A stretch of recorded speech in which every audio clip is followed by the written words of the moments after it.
All right, I am live and I am very tired.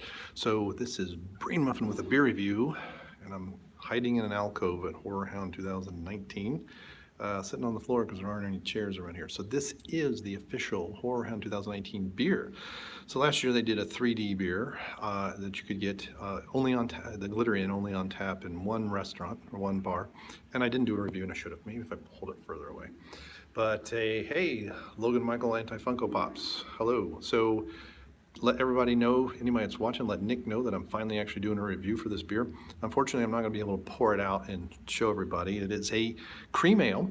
It is a take on a cream ale in that it is basically a orange sickle cream ale, if you will, and hence the name Screamsicle. Let's see if I can get that in there. So Screamsicle Ale. We are at a horror convention, so screams are what people do. And I have an official WCBS t-shirt on, an old one. And there we go. $3. Thank you very much. The pop is very gay. So yeah, it is a clever name. I agree with that. And it is good. It has vanilla, tangerine, and sweet orange. It says so on the label, so it must be true. I really ought to find if I can get this on draft somewhere. So I did finally find the brewery. I need Jeff's. Man, my hair's a mess. I need Jeff's tripod for this, but it's all right. So I won't be live too long. But basically, it's so a cream ale is going to be usually golden in color. They usually have a creamy finish. Sometimes they're made with lactose, but it's not very often.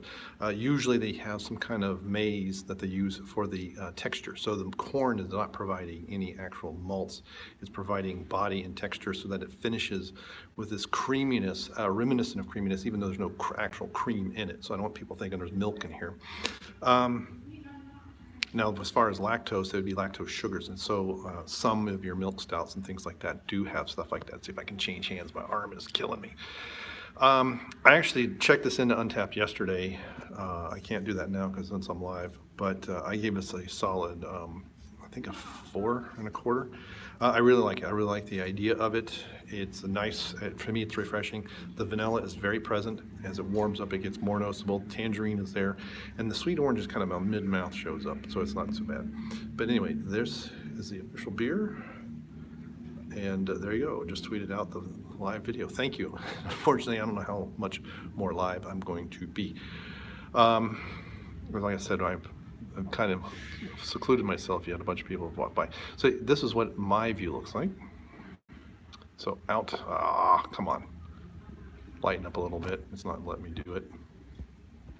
But anyway, there is a part of downtown Indianapolis. I forget what street this is.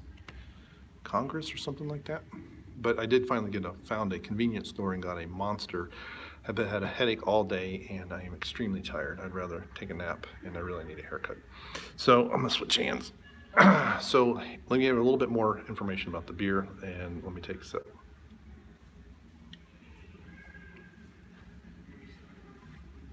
So right at the tip of the mouth, tip of the tongue, you have vanilla is present. Vanilla is present the whole way. And then when you exhale, you actually get vanilla through your nose. There is a hint of tangerine, so the tangerine's giving a tiny bit of bitterness. And then the sweet, for me, the sweet orange arrives kind of mid-mouth and goes late. And this is why it is a creamsicle ale. And no, I don't have my glasses on because I'm too close. Let's see if I can do this better. Good grief. I'm getting too old for this. But very good. And last year they did an ale that they put various types of beet extracts in and beet juice to get the coloring. It did not impact the flavor. It was kind of like blood red, deep blood red, and then they put glitter in it to give us 3D effect. And when they came to Cincinnati, so basically this is the first HorrorHound this beer will be at, and then next spring, I guess, was it spring or late winter? I forget when it's in Cincinnati, if it's March or April. March. It's before, this year was before, must have been February or March. But anyway, they didn't have anything with the glitter. And I actually talked to one of the brewers and he's like, yeah, the glitter was a great idea, but it really, really clogs up all of the tap lines and all that stuff. And so that's why many people didn't do it. And anyway, so So yeah, for me, it's a 4. Here's what I do. So the breakdown of the idea, I love the idea. So 5 out of 5 on the idea. I know that Untapped doesn't have that concept. So I like the twist on a cream ale. I like the twist that it's an orangey cream ale as if it was an orange pop, essentially, and not soda pop, but an orange creamsicle. That's what dreamsicle. Actually, that's what those things are called. It's been many years since I've had one, probably 2 decades. So again, the hint of the name, Screamsicle, Dreamsicle, and I like it. It's pretty good. I would pair this with, boy, just about any food you're going to get here. I mean, really, you can go to get pizza, you can get a chicken sandwich, you can get a burger, and this stuff's going to do well with it and complement your stuff. Probably the only thing that wouldn't do is a very vinegary salad dressing, let's say a chicken salad or something. But you know, ranch and things like that would do well. It does clean the tongue quite nicely, so it's pretty good in that respect. And there we go. So anybody who is here and has been by the WCBS booth, I've been going through a lot. I brought 82 bottles, 82? Yeah, 82 bottles of homebrew. We've drank, I don't know, probably only half, but Dion went home today. Otherwise, I think we'd be done. And the rye stout is good. Kendo liked it. I want to work on that recipe. And actually, I told him, I said, don't have to tell me now, but think about this. What would an imperial version of that be? You know, some more chocolate, obviously higher alcohol. And so I've got a few notes from him, the things that I'm going to work on especially when I do an all grain version. I'm going to mess around with the rye as well.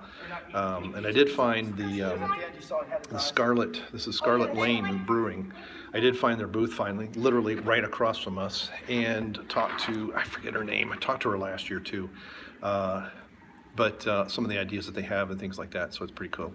All right, thanks everybody. This was a long-winded review. Yeah, when am I not long-winded? But thanks, Logan Michael, who apparently has dropped off. Thanks for the stream. Have a good one. Yeah, thank you very much, and I will see you next time. Share this and give me a thumbs up if you like this content, and also let me know. Part of what I need to work on is a schedule, and so if you prefer various videos on different parts of the week, let me know your thoughts and when you want to see them. All right, thanks so much, and see you later. Goodbye.